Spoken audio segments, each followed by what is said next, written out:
വാർത്തകളിലേക്ക്. തദ്ദേശ സ്വയംഭരണ തെരഞ്ഞെടുപ്പിൽ പാളിച്ചകൾ സമ്മതിച്ച വിദ്യാഭ്യാസ മന്ത്രി വി ശിവൻകുട്ടി. തെരഞ്ഞെടുപ്പിൽ പ്രതീക്ഷിച്ച ഫലം കിട്ടിയില്ല. പരാജയത്തിൽ നിന്നും തിരിച്ചുവരും. പോളിംഗ് കുറഞ്ഞതും തോൽവിക്ക് കാരണമായെന്ന് മന്ത്രി പറയുന്നു. വിഷയത്തിൽ കാര്യമായ പരിശോധന നടത്തും. അതേസമയം ഗായത്രി ബാബു വിഷയം വ്യക്തിപരമായ പരാമർശമാണെന്നും സംഭവം പാർട്ടി അത് പരിശോധിക്കുമെന്നും ശിവൻകുട്ടി പറഞ്ഞു. തദ്ദേശ സ്വയംഭരണ തെരഞ്ഞെടുപ്പിൽ ഇടതുപക്ഷ ജനാധിപത്യ മുന്നണി പ്രതീക്ഷിച്ച ഫലമല്ല ഇത്തവണ ഉണ്ടായിരിക്കുന്നത്. ഈ ജനവിധി LDF പൂർണ്ണമായും അംഗീകരിക്കുകയാണ്. സംസ്ഥാന സർക്കാർ നടപ്പിലാക്കിയ വികസന പ്രവർത്തനങ്ങളും ജനക്ഷേമ പദ്ധതികളും മുൻനിർത്തി ഒരു മികച്ച വിജയം LDF അർഹിക്കുന്നുവെന്ന് തന്നെയാണ് ഞങ്ങളുടെ വിശ്വാസം. എന്നാൽ നാടിൻ്റെ വികസനവും ജനങ്ങളുടെ ക്ഷേമവും എല്ലാ തിരഞ്ഞെടുപ്പുകളിലും വോട്ടർമാരുടെ മുഖ്യ പരിഗണനാ വിഷയങ്ങളായി കൊള്ളണമെന്നില്ല എന്ന യാഥാർത്ഥ്യം ഞങ്ങൾ തിരിച്ചറിയുകയാണ്. എന്നിട്ടും തദ്ദേശ വിധി മറിച്ചായത് എന്തുകൊണ്ടാണെന്ന് ഞങ്ങൾ ഗൗരവമായി പരിശോധിക്കും.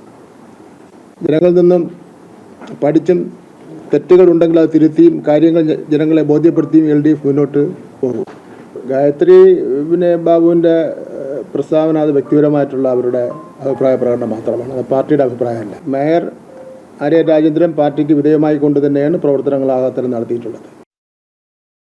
കൂടുതൽ വിവരങ്ങളുമായി ദിസ്ന സുരേഷ് ചേർന്നുണ്ട്. ദിസ്ന, മന്ത്രിയുടെ ഈ ഒരു ന്യായീകരണത്തിന് പിന്നിൽ എന്താണ്?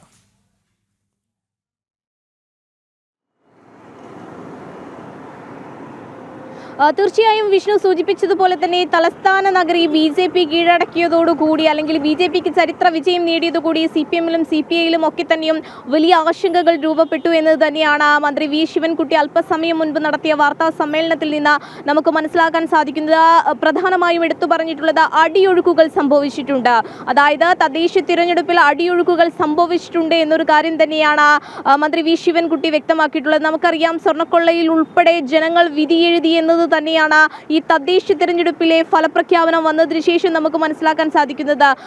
അതായത് ഭക്തരുടെ വികാരത്തെ മാനിക്കാത്ത ഒരു അധികാരം ഇനി വേണ്ട എന്നൊരു അവബോധം അല്ലെങ്കിൽ ബോധം ജനങ്ങൾക്കുണ്ടായി എന്നത് തന്നെയാണ് ഈ തദ്ദേശ തിരഞ്ഞെടുപ്പിലൂടെ നമുക്ക് മനസ്സിലാക്കാൻ സാധിക്കുന്നത്. വിഷ്ണു, പ്രധാനമായും ഈ വിജയം വലിയൊരു ആശങ്കയായി CPM-ലും CPI-യിലും പ്രത്യേകിച്ച് LDF ഇടതുപക്ഷ മുന്നണിയിലൊക്കെ തന്നെയും ഉടലെടുത്തിട്ടുണ്ട് എന്ന് തന്നെയാണ്. ഇതിന്റെ ഭാഗമായി തന്നെയാണ് നാളെ CPM CPI നേതൃയോഗങ്ങൾ ചേരുന്നത്, എക്സിക്യൂട്ടീവ് യോഗം ചേരുന്നത്. LDF യോഗം ചൊവ്വാഴ്ച ചേരാൻ തീരുമാനിച്ചിട്ടുള്ളത് എന്നത് തന്നെയാണ് നമുക്ക് മനസ്സിലാക്കാൻ സാധിക്കുന്നത്. അടിയൊഴുക്കുകൾ സംഭവിച്ചോ, പാർട്ടി പ്രതീക്ഷിച്ച വിജയമായിരുന്നില്ല എന്നൊരു തുറന്ന പറച്ചിലാണ് മന്ത്രി വി ശിവൻകുട്ടിയുടെ ഭാഗത്തു നിന്നുണ്ടായത്. പ്രധാനമായും ശിവൻകുട്ടിയുടെ തന്നെ നിയമത്തൊക്കെ തന്നെയും BJPക്കാണ് വിജയം ഉണ്ടായിരിക്കുന്നത്. അതിനെപ്പറ്റി ചോദിച്ചപ്പോൾ അത് വലിയൊരു ചോദ്യമാണ് എന്ന തരത്തിലേക്കാണ് മന്ത്രി വി ശിവൻകുട്ടി മറുപടി പറഞ്ഞത്. അതിനെ കൃത്യമായി വിശദീകരിക്കുവാൻ മന്ത്രി തയ്യാറായില്ല എന്നത് തന്നെയാണ് ഏറ്റവും വലിയ വാസ്തവമായി കണക്കാക്കേണ്ടത്. അതോടൊപ്പം തന്നെ നമുക്കറിയാം, ഈ വോട്ടെടുപ്പിൽ വിജയിച്ചാൽ പിന്നീട് യന്ത്ര തകരാറുകൾ അല്ലെങ്കിൽ കൃത്യമായ വോട്ടെടുപ്പ് നടന്നില്ല തുടങ്ങിയ പരാതിയൊക്കെയായി ഇവർ രംഗത്ത് വരേണ്ടതാണ്. അത്തരത്തിലുള്ള ഒരു കാര്യവും കൂടി മന്ത്രി വി ശിവൻകുട്ടി സൂചിപ്പിച്ചിരുന്നു. അതായത് വ്യക്തിപരമായ അധിക്ഷേപമാണ് BJP നേതാക്കളുടെ ഭാഗത്തു നിന്ന് പ്രചാരണ സമയത്ത് ഉണ്ടായത് എന്നത്. എന്നാൽ ഏറ്റവും കൃത്യമായി വിശകലനം ചെയ്താൽ ആരാണ് വ്യക്തിപരമായി അധിക്ഷേപിച്ചത് അല്ലെങ്കിൽ വ്യക്തിഹത്യ നടത്തിയത് എന്നൊക്കെ തന്നെയും ഈ തദ്ദേശ തെരഞ്ഞെടുപ്പിന്റെ ഒരു പശ്ചാത്തലവും CPM-ന്റെ ഉൾപ്പെടെയുള്ള ഒരു പ്രചാരണ രീതിയൊക്കെ കണ്ടാൽ നമുക്ക് മനസ്സിലാക്കാൻ സാധിക്കും. സൈബർ ഇടങ്ങളിലൊക്കെ ഉണ്ടായ ആക്രമണം ആർക്കു നേരെയായിരുന്നു അല്ലെങ്കിൽ ഏത് പാർട്ടിക്ക് നേരെയൊക്കെ ആയിരുന്നു എന്നത് നമുക്ക് വളരെ വ്യക്തമായി മനസ്സിലാക്കാൻ സാധിക്കും എന്നത് തന്നെയാണ്. അതോടൊപ്പം തന്നെ ഈ ആര്യ രാജേന്ദ്രൻ തെരഞ്ഞെടുപ്പ് രംഗത്ത് അല്ലെങ്കിൽ പ്രചാരണ രംഗത്ത് സജീവമായിരുന്നില്ല എന്നത് തന്നെയാണ് ഏറ്റവും എടുത്തു പറയേണ്ടത്. ഈ ആര്യ രാജേന്ദ്രൻ കൂടെയുള്ള ആളുകളോട് അല്ലെങ്കിൽ സഹപ്രവർത്തകരോട് പെരുമാറുന്ന ശൈലിയിൽ വലിയ രീതിയിലുള്ള അതൃപ്തി കൂടെയുള്ള ആളുകൾ പ്രകടമാക്കിയിരുന്നു.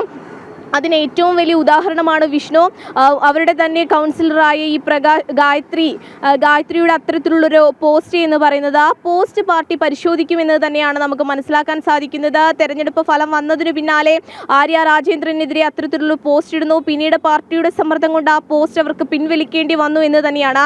മാധ്യമങ്ങളോടൊന്നും തന്നെ പ്രതികരിക്കാൻ തയ്യാറായിരുന്നില്ല. അത് തീർച്ചയായും വ്യക്തിപരമായ പ്രശ്നങ്ങൾ ഉള്ളത് കൊണ്ടാണ് അത്തരത്തിലൊരു പ്രതികരണം നടത്തിയത്. എന്തായാലും ഒരു പ്രതികരണം ഈ ഒരു ഘട്ടത്തിൽ അതൊരു ന്യായീകരണമായി ശിവൻകുട്ടി ഉന്നയിക്കുകയാണ്. എന്തായാലും വരും മണിക്കൂറിൽ ഇത് സംബന്ധിച്ച് കൂടുതൽ പ്രതികരണങ്ങൾ കൂടി നമുക്ക് ലഭ്യമാകുമെന്ന് അറിയാൻ സാധിക്കുന്നുണ്ട്. ദിസ്ന സുരേഷാണ് വിവരങ്ങൾ നൽകിയത്.